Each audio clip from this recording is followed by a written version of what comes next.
Trust throughout the entire process is really important. And that comes from a lot of different directions.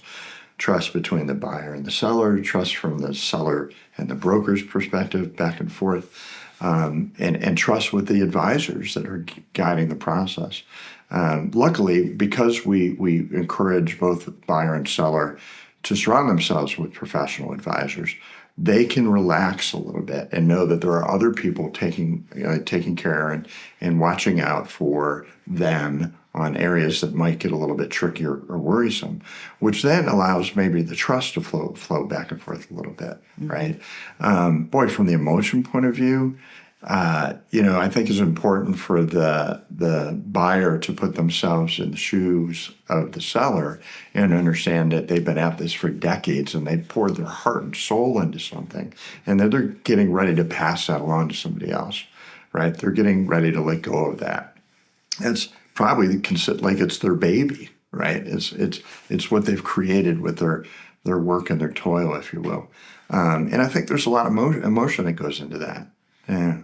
Yeah, and I think just to add to it also is that we work to be the conduit sometimes between the buyer and seller as we're working through this deal. We work with the advisor for the buyer. We work for the advisor of the seller.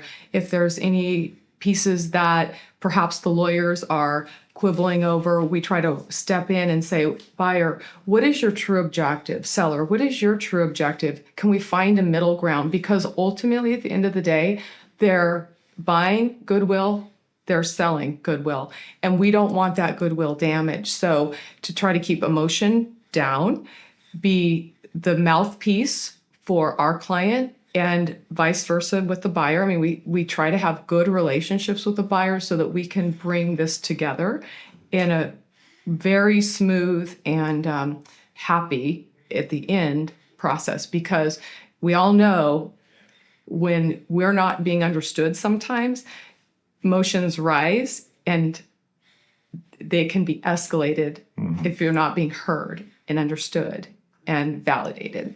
Yeah. One other thing that surprises me sometimes is that as sellers move into the process initially, they tend to look at it from a transactional point of view.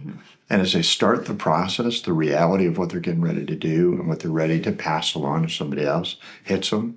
And it becomes quite emotional because it's no longer just a transaction. It's a transition that is their baby being handed off to somebody else. Their staff, their patient, their livelihood, their legacy. It's a big deal.